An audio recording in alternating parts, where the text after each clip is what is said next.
বাংলাদেশ জামাত ইসলামীকে আটকানোর জন্য অন্য কোনো বয়ান বাংলাদেশের কোনো রাজনৈতিক দলের কাছে নেই। ধরেন চাঁদাবাজ, সন্ত্রাস, খুন, গুম, হত্যা, নির্যাতন, ধর্ষণ বা অন্যায় অপকর্মের সাথে বাংলাদেশ জামাত ইসলামের কোনো সম্পৃক্ততা নেই।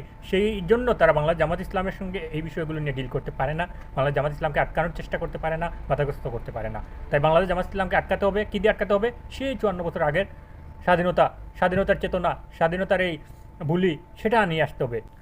দীর্ঘ 16 বছরের ফ্যাসিবাদ, দুঃশাসন, অত্যাচার, নির্যাতন, গুম, খুন, হত্যা, ধর্ষণসহ যত ধরনের অপকর্ম, বেবিচার আমরা দেখেছি। সেই 16 বছরের অপশাসনের পর 5ই আগস্টে যখন দেশ মুক্ত হয়েছে, দেশের জনগণ মুক্ত হয়েছে, তখন আমরা ভেবেছিলাম বাংলাদেশের একটা সুস্থ ধারার রাজনীতি হবে। বাংলাদেশের মানুষ তার বাক স্বাধীনতা, তার ন্যায্য অধিকার, গণতান্ত্রিক অধিকার নিয়ে মানুষ, গণতান্ত্রিক চর্চা নিয়ে মানুষ আগামী দিনে বাংলাদেশে একটি সুন্দর স্বাধীন সার্বভৌম রাষ্ট্র গঠনে তার ভূমিকা রাখবে। এবং সেই ধারাবাহিকতায় বাংলাদেশের যেসব রাজনৈতিক